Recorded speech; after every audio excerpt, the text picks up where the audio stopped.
Fruto de esta inquietud es la publicación en 1762 de una exposición sistemática de sus ideas políticas, Du Contrat Social, que era simplemente parte de una obra proyectada pero no concluida sobre las instituciones políticas. El contrato social es un tratado sobre los derechos políticos y no un debate sobre los gobiernos existentes, y pretende enfrentarse con el difícil problema de mantener la libertad en una sociedad que sea a la vez justa y humana. El hombre nació libre y sin embargo vive en todas partes encadenado. Identificar los principios que Rousseau quiere transmitirnos acerca de la política y las sociedades y aplicarlo a la situación actual y futura de nuestro país. Comprender la importancia que tiene cada individuo que forma parte de la sociedad y cómo debe actuar frente a la voluntad general y a las autoridades. Buenas tardes, profesor y compañeros. Hoy vamos a hacer algunas preguntas a niños, jóvenes y adultos. ¿Vas a votar en las próximas elecciones? Sí, ¿Por qué? porque pienso que es un deber como ciudadano y por el mejor candidato puede mejorar el país. Niños, ¿a ustedes les gustaría ser presidentes cuando sean grandes? Sí, ¿por qué les gustaría ser presidentes? Para tener dinero. ¿Votar en las próximas elecciones? Claro que sí, por supuesto. Es muy importante un voto, ¿Por qué? porque yo pienso que Panamá necesita tener una persona a la cabeza, ¿sí? que nos ayude, que nos guíe. Es como dos grupos, o sea, un grupo no tiene una cabecilla, manda uno por un lado, otro por el otro. ¿Ves? Muchas gracias. El contrato social de Rousseau comienza con la afirmación de que el ser humano nace libre pero vive entre cadenas. Es amo pero a la vez es esclavo. Dice que la familia es el inicio de toda sociedad y que la sociedad tiene el modelo de la familia. El padre es el jefe y los hijos son el pueblo. Acerca del derecho del más fuerte, no quiere decir que se convierta en un derecho, sino que por débil se entiende a la obediencia, es decir, que la fuerza es el poder y hay que obedecerlo. Respecto a la esclavitud, Rousseau alega que nadie nace esclavo y ninguna autoridad tiene derecho a obligar a nadie a hacerlo.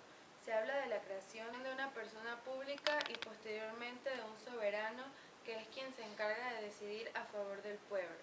Describe que el hombre, por el paso de su estado natural al estado civil, en el estado natural el hombre solo podía lograr lo que sus fuerzas individuales le permitían.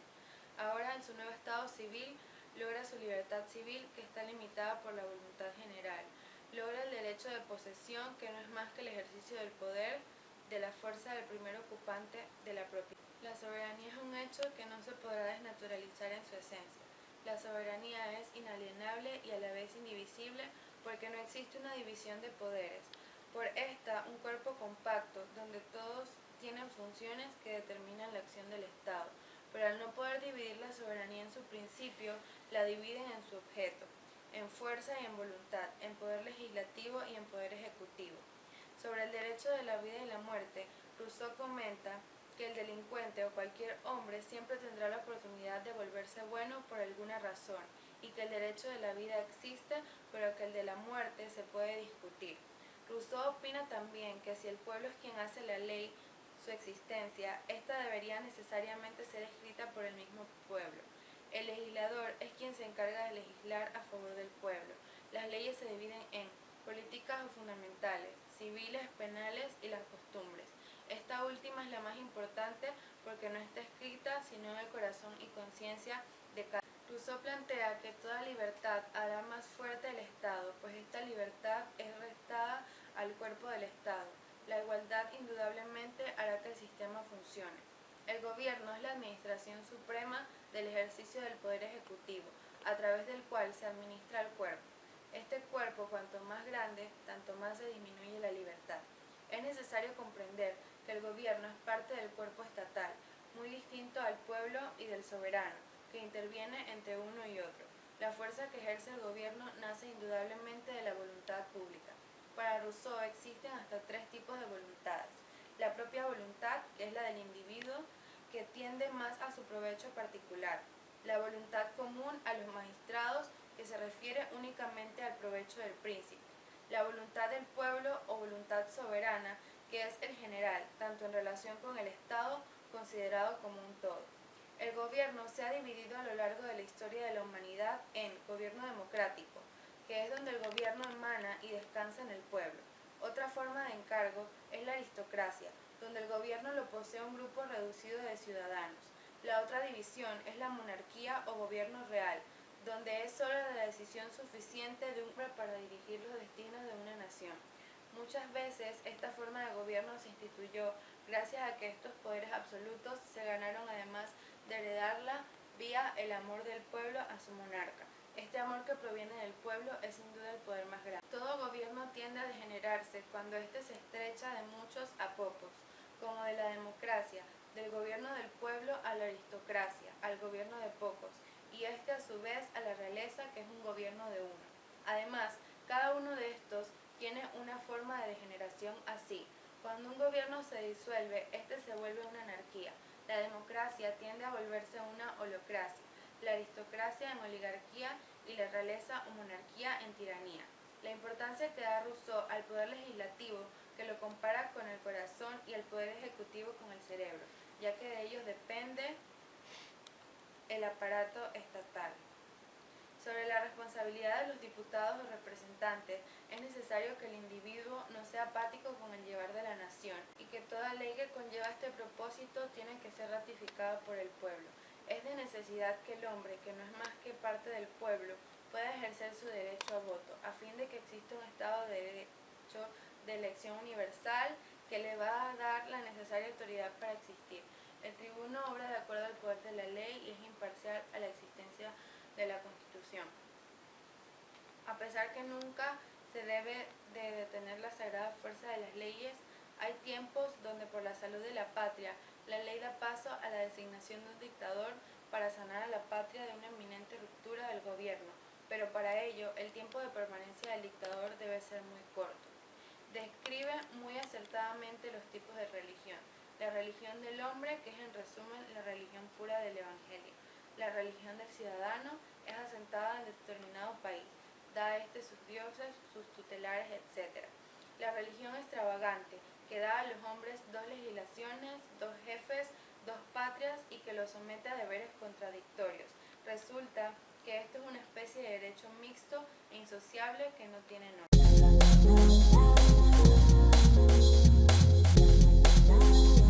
¿En las próximas elecciones? Sí, voy a votar. ¿Y por qué? Bueno, porque tengo que votar.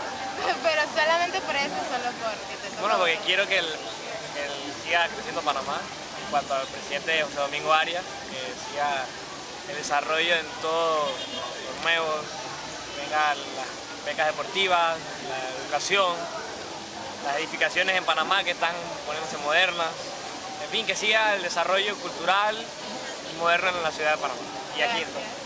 Gracias. ¿Te gusta participar en las actividades políticas? Sí me gusta. ¿Por qué? Porque me puedo informar sobre lo que pasa en el país con cada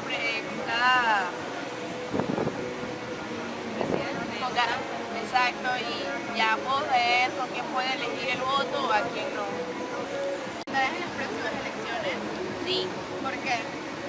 porque quiero un mejor Panamá, un mejor futuro para todos aquí. La libertad natural, que tiene por límites las fuerzas individuales de la libertad civil, circunscrita por la voluntad general, y la posesión, que es el efecto de la fuerza. La libertad moral hace al hombre verdadero dueño de sí mismo y la obediencia a la ley es la libertad. El pacto social da al cuerpo político un poder absoluto sobre todos los suyos. El hombre tiene el derecho de arriesgar su propia vida para conservarla. El contrato social tiene por fin la conservación de los contratantes. El que quiere fin, quiere los medios, y estos medios son en el presente caso inseparables de algunos riesgos y aún de algunas pérdidas. En el contrato social, lejos de pensarse en disponer de su propia vida, solo se piensa en garantizarla. Toda justicia procede de Dios. Él es su única fuente. Sin duda, existe una justicia universal emanada de la razón. Pero esta, para ser admitida entre nosotros, debe ser recíproca. En el estado natural, en el que todo es común, El hombre nada debe a quien nada ha prometido. El Estado civil es aquel en el que todos los derechos están determinados por la ley. La materia sobre la cual se estatuye es general, como la voluntad que estatuye. A este acto se le llama ley. El legislador es el mecánico que inventa la máquina, el príncipe, el obrero que la monta y la pone en movimiento. El que se atreve a emprender la tarea de instituir un pueblo debe cambiar la naturaleza humana. El Estado debe darse una base segura y sólida para poder resistir a las sacudidas, agitaciones violentas que ha de experimentar y a los esfuerzos que está obligado a hacer para sostenerse. En toda acción libre hay dos causas que concurren a producirla. La una moral, o sea, la voluntad que determina el acto. La otra física, o sea, la potencia que la ejecuta. El poder legislativo pertenece al pueblo y el poder ejecutivo no puede pertenecer a la generalidad. Gobierno es un cuerpo intermediario establecido entre los súbditos y el soberano para su mutua comunicación, encargado de la ejecución de las leyes y del mantenimiento de la libertad, tanto civil como política. A esta forma de gobierno se da el nombre de democracia. También se puede reducir o limitar el gobierno, depositándolo en manos de los menos, de manera que resulten más ciudadanos que magistrados. Esta se llama aristocracia. También se puede concentrar todo el gobierno en un magistrado único, de quien los demás reciben el poder. A este se llama monarquía o gobierno real. En la democracia, el pueblo sufre menos, y estos gobiernos son pequeños y pobres. En la aristocracia, en cambio, el pueblo sufre un tanto más, y estos son para pueblos medianamente ricos. Finalmente, en la monarquía es donde el pueblo sufre todo el peso. Estos pueblos son insalvables.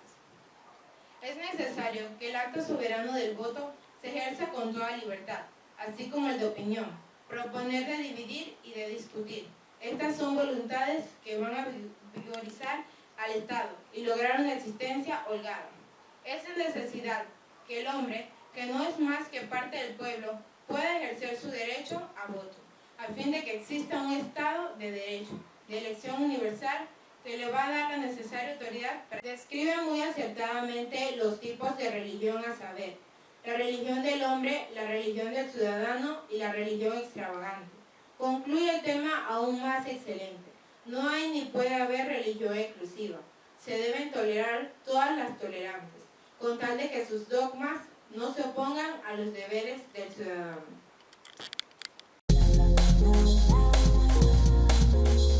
¿Usted cree que la política de Panamá ha mejorado o ha empeorado?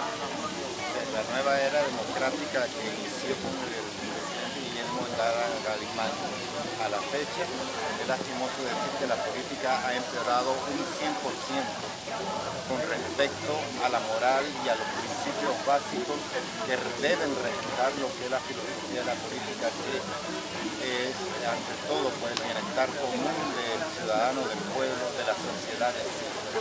Los gobiernos que dirigen al Estado han fallado en la conciencia y en la moral del ciudadano común, comprando casualmente la conciencia política de algunos diputados, de algunos alcaldes, a razón y con el fin de sustentar un interés político personalista del que está gobernando.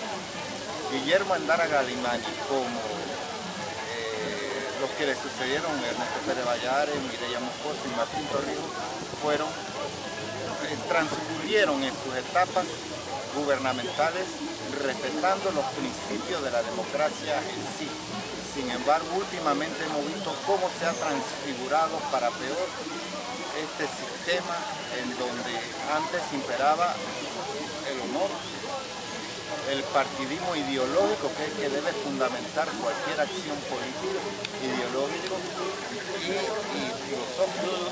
Ahora cualquiera es diputado de un partido político y al amanecer del otro gobierno se cambia por intereses meramente económicos y dádivas monetarias que no son un buen ejemplo a seguir para ningún ciudadano, mucho menos para la República. Queremos una democracia, sí, queremos un desarrollo del país, sí, pero todo tiene que estar mancomunado. El desarrollo económico desarrollo social con el desarrollo intelectual, moral y espiritual de la sociedad del sur. Todos estos elementos nos harán hacer un país próspero, un país futurista, un país donde nosotros los mayores podamos tener la esperanza de que nuestros jóvenes sean mejores que nosotros.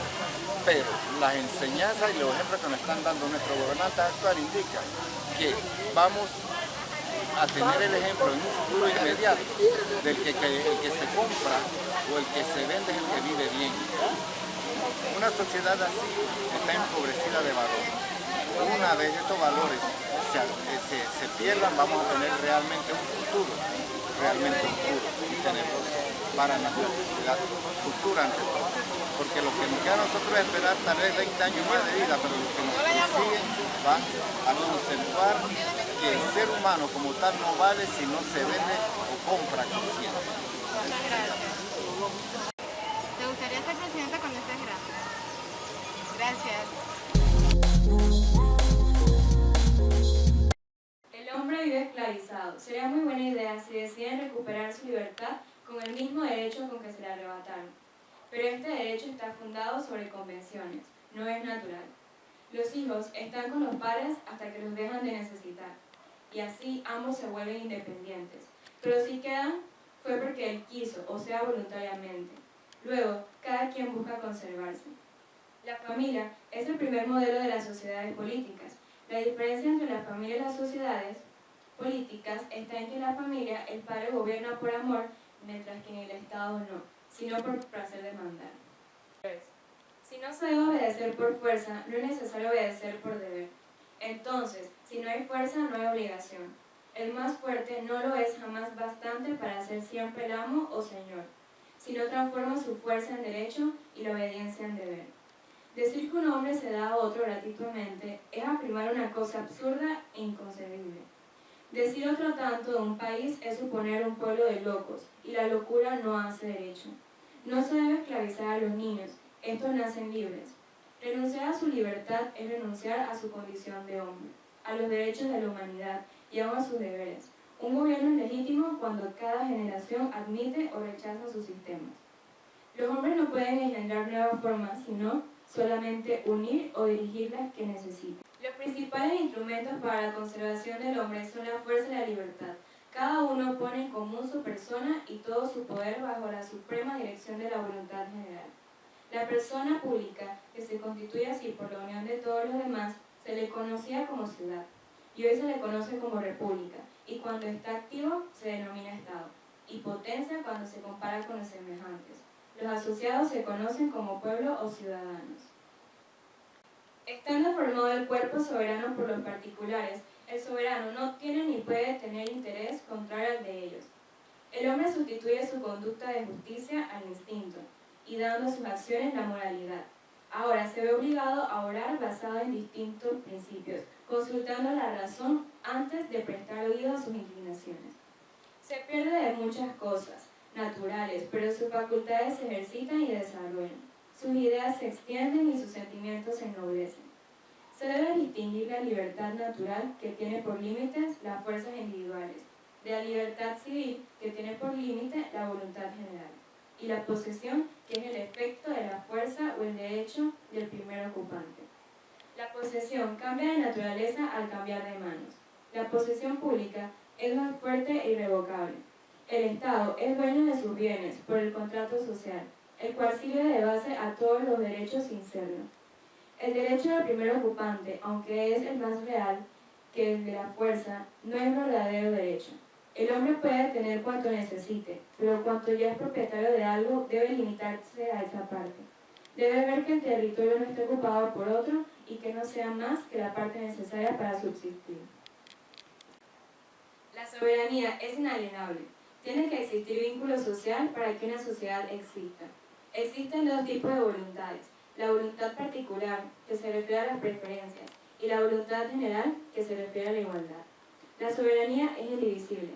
La soberanía es indivisible por la misma razón que es inalienable, porque la voluntad es general. Frecuentemente surge una gran diferencia entre la voluntad de todos y la voluntad general. Se dice que ya no hay tantos votantes como ciudadanos, sino que hay tantos como asociaciones. El pacto pacto social le da al cuerpo político un poder absoluto sobre todos los suyos. Esto se conoce como soberanía. El pacto social establece entre los ciudadanos una igualdad. La soberanía es legítima porque tiene por base el contrato social, equitativa porque es común a todos, útil porque no puede tener otro objeto que el del bien general, y sólida porque tiene como garantía la fuerza pública del poder supremo. El hombre tiene derecho de arriesgar su vida para conservarla. En un Estado bien gobernado existen pocos castigos, no porque se conceden muchas gracias, sino porque hay pocos criminales. ¿Gusta participar en las actividades políticas? Bueno, eso va dependiendo de la persona. En lo personal, a mí sí me llama la atención porque es algo que es para nuestro futuro y esas cosas que yo digo. Gracias. ¿Gusta participar en actividades políticas y por qué? Personalmente sí, pues tenemos que conocernos porque es parte de nuestro futuro, entonces tenemos que aprender a ver los políticos, ¿verdad? Y esas cosas, y involucrarnos porque es parte de nuestro futuro. Eso es. Gracias.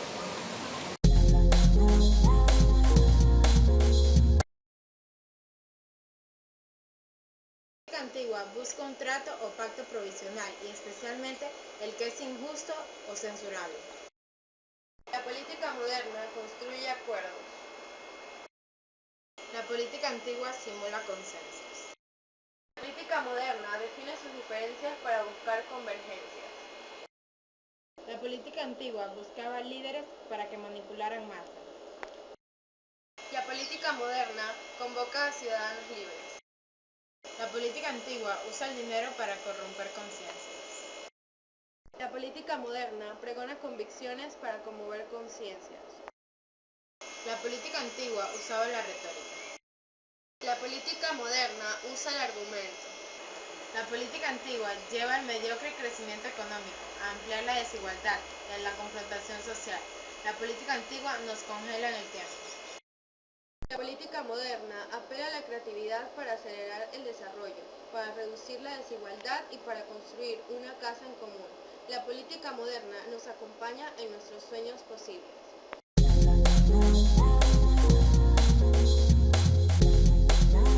La reestructuración social que propone Rousseau debe tener como efecto la total socialización del hombre, con objeto de impedir que surjan y se consoliden intereses privados. El hombre solo debe pensar en sí mismo cuando piensa en los demás. Nadie debe obedecer a otros, sino todos a las leyes que emanan del Estado, las cuales son expresión de la voluntad general. Esta voluntad general debe estar dirigida por una especie de filósofo rey, el cual debe solicitar y facilitar los esfuerzos de todos, para que todos quieran el bien común y eviten el mal, que se identifica con los intereses particulares.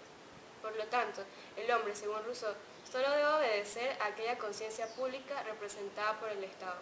La voluntad general, encarnada por el Estado y en el Estado, lo es todo. En definitiva, la defensa del bien común conduce a un pensamiento del individuo, el cual se ve absorbido por el cuerpo social.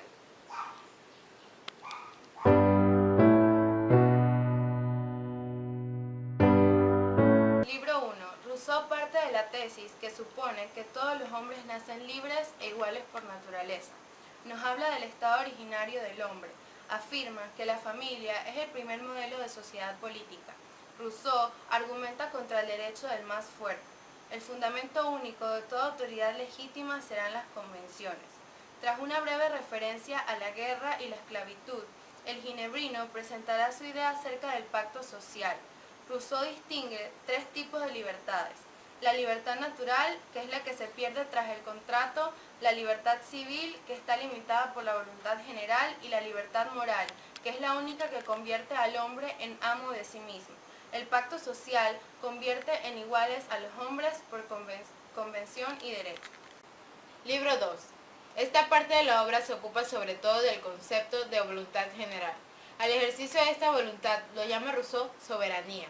También analiza las nociones de la ley, que no sería otra cosa que un acto de la voluntad general, es decir, donde el pueblo sería el legislador.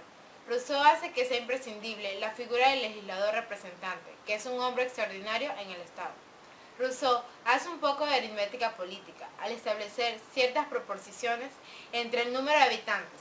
la extensión de los países. El objetivo de todo pueblo es conseguir abundancia y paz. Al final de este libro segundo, Rousseau distingue 3 clases de leyes: políticas, civiles y criminales. También habla de una 4ª clase de leyes, los hábitos o costumbres, de las que se ocuparían en secreto el gran legislador. Rousseau elude el tema mentado y dice ceñirse a las leyes políticas. Libro 3. Diferentes formas de gobierno. Este libro es el más extenso y se ocupa fundamentalmente del gobierno y de sus formas. El gobierno es un cuerpo intermedio establecido entre los súbditos y el soberano para su mutua correspondencia, encargado de la ejecución de las leyes y del mantenimiento de la libertad, tanto civil como política. El gobierno no es otra cosa que el ejercicio legítimo del poder ejecutivo. El poder legislativo, por su parte, siempre pertenece al pueblo y solo puede pertenecer a él. Rousseau sigue desarrollando su particular aritmética política. Libro 4. Este último libro comienza hablando de la bondad y rectitud de los hombres sencillos. Estos necesitan pocas leyes. Tras hablar de las elecciones, hace un largo capítulo sobre la historia de Roma y a continuación defiende la necesidad de la dictadura como elemento para prevenir y solucionar los momentos de las crisis en las repúblicas. También entiende que es necesaria la censura, que es la manifestación de la opinión pública. Al final de este capítulo ataca a la religión cristiana, pues es incompatible con la libertad. Lo cristiano es opuesto a la república. Rousseau aboga por una profesión de fe completamente civil y propone, frente a los dogmas de la religión, las normas de la sociabilidad.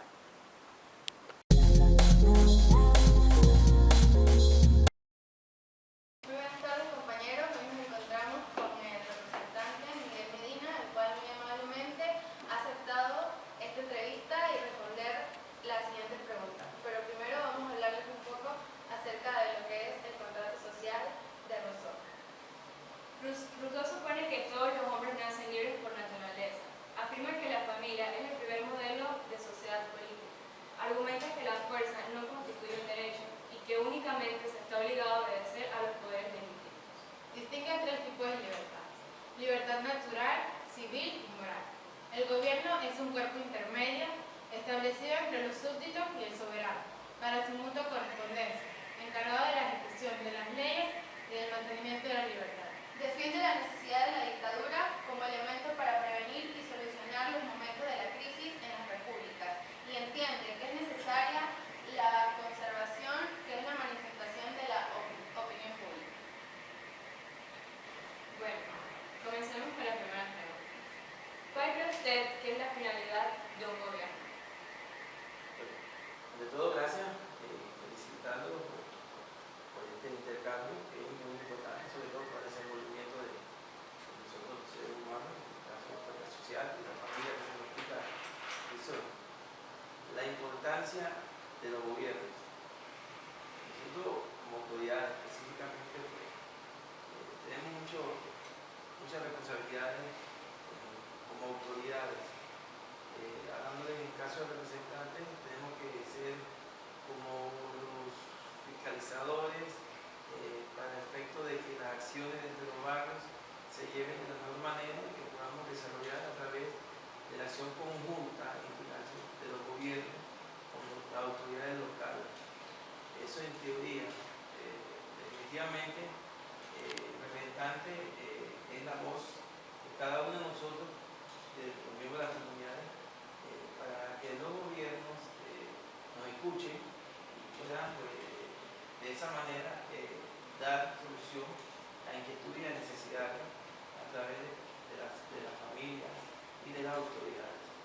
En su conjunto, la responsabilidad de los gobiernos son sumamente importantes para toda sociedad, para todo Estado.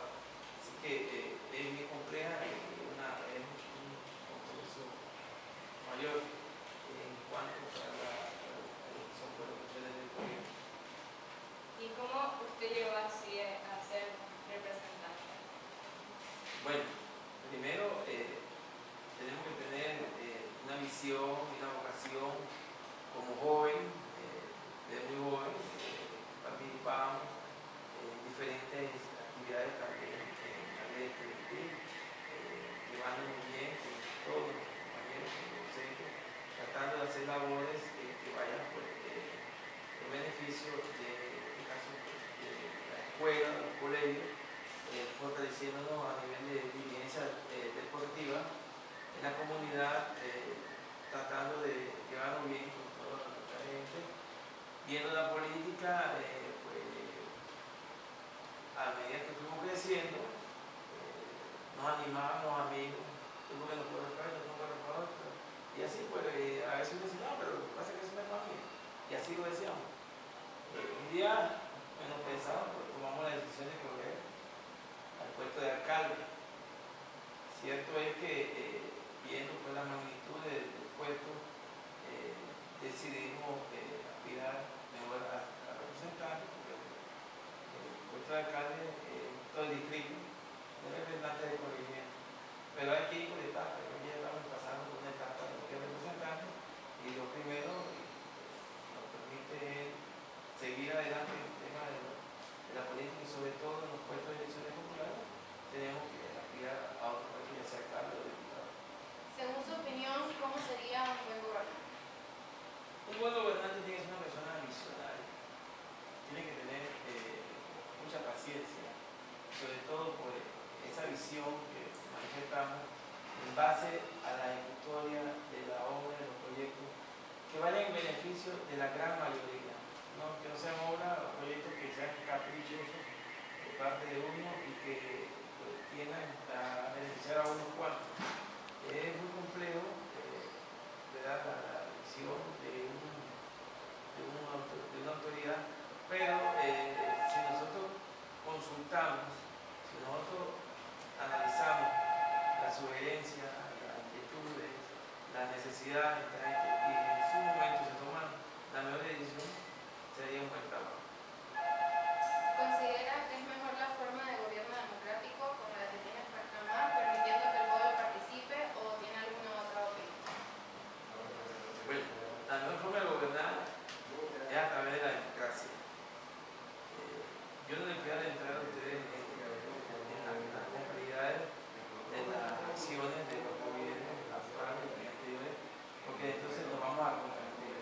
Voy a centrar en la pregunta de que la mejor forma de gobernar de la manera más democrática. Según el pensamiento, hay personas que nacen para ser pobres y otros para ser ricos, según su ambiente. ¿Qué opina usted sobre ello? ¿Es correcto o incorrecto? Bueno, mi opinión muy personal es que yo creo que ya esos pensamientos podemos dejar de lado. Cierto es que nadie programa el estilo de vida y sobre todo las condiciones económicas en las que va a vivir según su evolución. Cierto es que las personas en su momento adquieren, aspiramos a tener o a ser, y en ese sentido nosotros debemos poder desarrollar. Cierto es que también hay quienes se limitan. Si usted tiene una actitud pues, pasiva, que no quiere ver las cosas un poquito más allá, o se siente incapaz de desarrollar lógicamente qué se va a hacer. Buenos días, profesor y compañeros. Hoy nos encontramos con el diputado de Arce. Ante todo, muchas gracias por brindarnos esta oportunidad y vamos a procederle a hacer un par de preguntas. ¿Qué es y qué implica ser un político? Buena pregunta. Ser un político en realidad no es una profesión, no es una circunstancia, no es un invento, no significa tomar o dejar algo para ser político. No. Ser un político es mucho más que entender la política del país. La política del país está ordenada y organizada primero por Dios. Dios sobre todas las cosas ha creado el hombre y a la mujer para que seamos respetados, seamos respetuosos de los demás. La camaradería, la generosidad, el don de gente, el entusiasmo, la alegría que Dios nos ha dado, creo que es la base fundamental para que un político entonces decida ser político. Si el político no tiene estos atributos, no se debe meter. ¿Por qué no se debe meter? Porque la política es,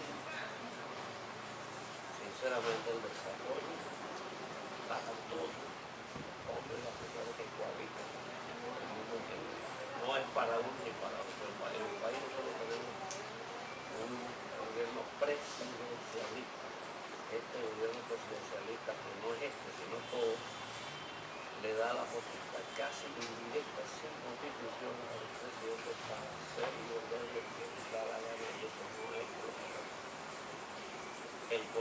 que aspira a la presidencia de la República tiene que ser un estadista.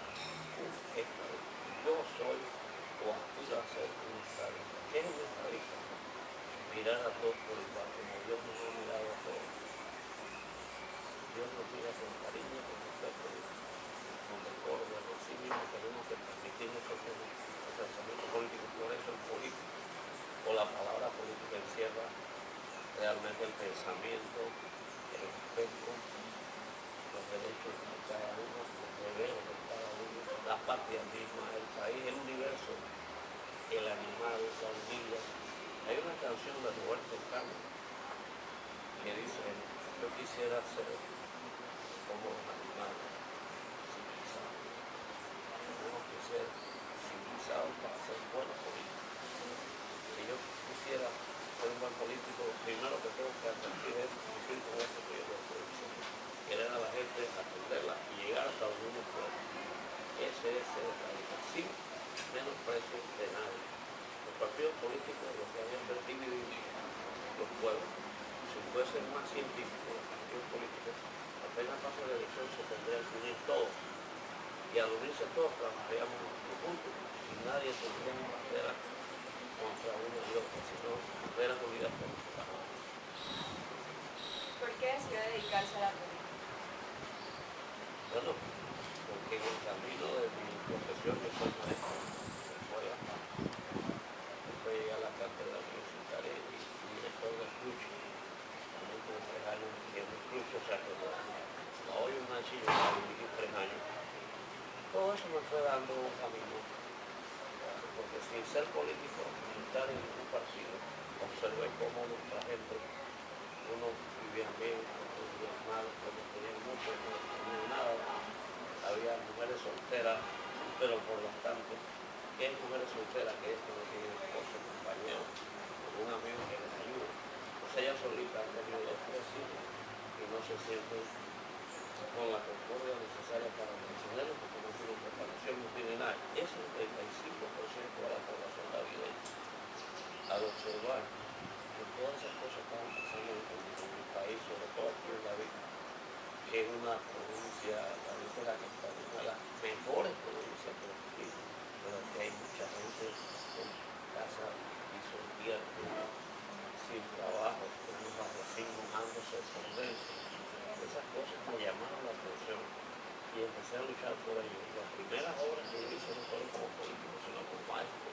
La institución de educación es un ejemplo. La misma maestra que está aquí con ustedes, profesora hoy, sabe que la inspección yo la hice con un grupo de educadores de toda la provincia y lo hice antes de ser político. No estaba en ningún partido político. Y también tenía un periódico que se llama El Banuense, que todavía existe. Escribíamos, hacíamos algo, sembrábamos árboles, hacíamos beneficios colectivos. Entonces, los políticos que tenían un partido político descubrieron en mí la posibilidad de que yo fuera candidato, me ofrecieron la oportunidad para participar en un partido político y yo lo hice. Así nací, espontáneamente, como me convertí en espontáneo, no como que yo quise ser, no. Yo he nacido como soy. Y si ahora soy político, eso no quiere decir que sea diferente a los demás, no. Yo soy un maestro, soy un hombre y no soy político. ¿Tiene entre sus aspiraciones postularse para presidente, sí o no? Todos los panameños, todos los hombres del mundo quisiéramos hombres interesantes presidente de la República, pero una prueba tan fuerte del juego en el sentido de las dificultades económicas, en un mundo diferente, que no es muy fácil soñar con eso. Pero si Dios me pusiera en el camino como la presidencia de la República, yo la aceptaría como un tema. Y sé cómo pudiera manejar ese sentido responsable de lo que es un país, porque no todo es manejar un hombre. Esas cosas tienen su descentralización. Al descentralizarse el poder, todas las partes pudieran hacer un poco más de lo que hacen si fuese un hombre. Por eso que yo estoy en contra de la dictadura, porque el dictador no le importa que despache, que él le interesa en su reino, en su deseo de gobernar. Yo pienso, repitiendo, como yo me estaba preguntando, que todo candidato a presidente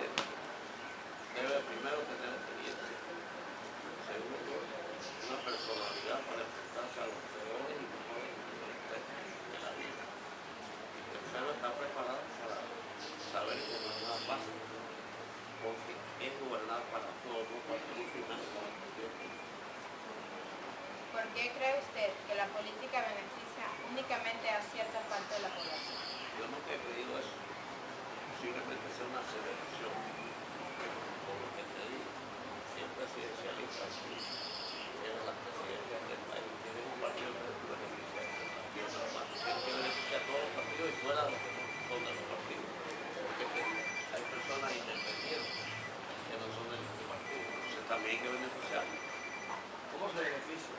El país está dividido Estado en tres órganos que son relativos al número, que es la voz del pueblo, el ejecutivo, que es el ministro, el presidente y el policía, que es la justicia, todo lo que son lo demás.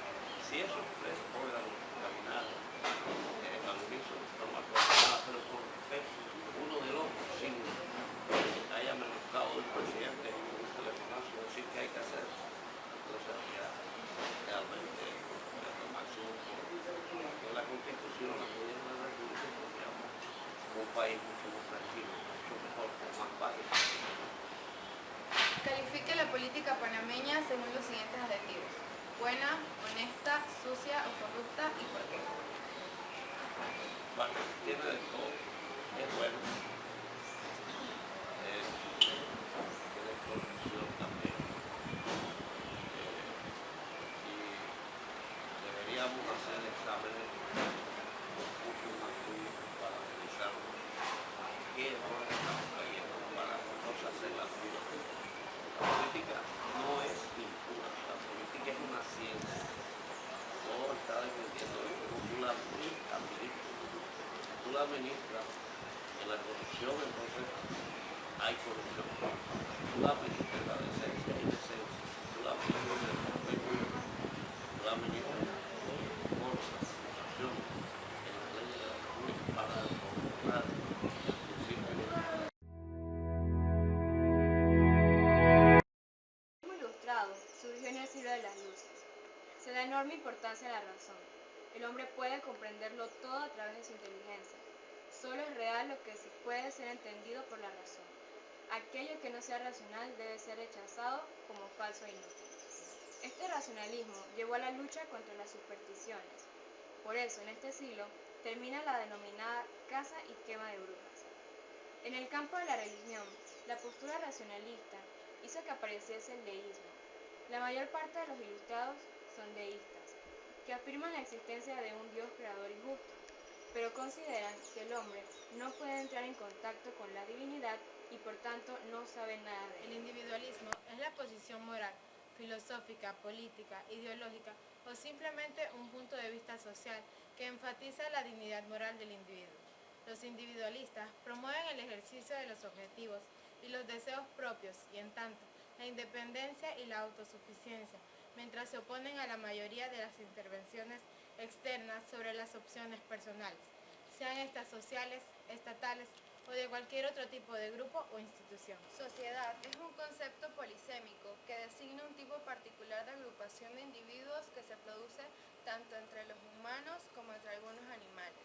En ambos casos, la relación que se establece entre los individuos supera la manera de transmisión genética e implica cierto grado de comunicación y cooperación. Forma de gobiernos son algunas de las diversas maneras de nombrar un concepto esencial de la ciencia política y la teoría del Estado o derecho constitucional. Hace referencia al modelo de organización del poder constitucional que adopta un Estado en función de la relación existente entre los distintos poderes. La soberanía es el derecho que tiene el pueblo a elegir a sus gobernantes, sus leyes y a que les sea respetado su territorio. Según esto, habría que considerar que el derecho se tiene frente a alguien y porque alguien lo concede. En consecuencia, habría que convenir en que la soberanía, más que un derecho, es el poder. La democracia es una forma de organización social que atribuye la titularidad del poder al conjunto de la sociedad. En sentido estricto, la democracia es una forma de organización del Estado, en la cual las decisiones colectivas son adoptadas por el pueblo mediante mecanismos de participación directa o indirecta que confieren legitimidad a sus representantes. En sentido amplio, la democracia es una forma de convivencia social en la que los miembros son libres e iguales, y las relaciones sociales se establecen de acuerdo a mecanismos contractuales. La creación fue una época histórica y un movimiento cultural e intelectual europeo, especialmente en Francia e Inglaterra, que se desarrolló desde fines del siglo XVII hasta el inicio de la Revolución Francesa, aunque en algunos países se prolongó durante los primeros años del siglo XIX. Fue denominado así por su declarada finalidad de disipar las tinieblas de la humanidad mediante las luces de la razón. El siglo XVIII es conocido por este motivo como el siglo de las luces. Libertad individual o autonomía individual define aquella situación de autonomía o libertad del individuo respecto a toda fuerza coercitiva de parte de otros individuos o de alguna institución. En filosofía política, la libertad individual es equiparable a la libertad negativa.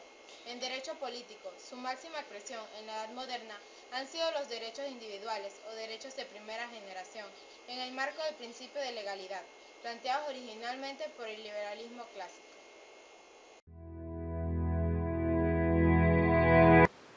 Rousseau en el contrato social va a averiguar si la sociedad puede ser organizada de tal modo que las exigencias sociales no contrarien la naturaleza, que la ley no sea un obstáculo para la libertad ni para los intereses del individuo, que el derecho no se oponga a la naturaleza, la justicia a la utilidad. El objeto del contrato social no es descubrir el origen de la sociedad, sino buscar su justificación, lo que legitima el orden social. No es una investigación histórica, sino una teoría política, y la obra lleva de hecho el subtítulo Principios del Derecho Político. Rousseau no se satisfizo criticando los males existentes, y el contrato social es la prueba viviente de la seriedad de sus esfuerzos para encontrar soluciones válidas. Su principal tarea consistió en analizar la naturaleza del hombre y su puesto en el orden de las cosas. Rousseau no dudó en denominarse el retratista de la naturaleza y el historiador del corazón humano. Sus ideas constructivas se basaban en un presupuesto compartido por la mayoría de sus contemporáneos, que es la existencia de una naturaleza humana universal, de una esencia específica del hombre.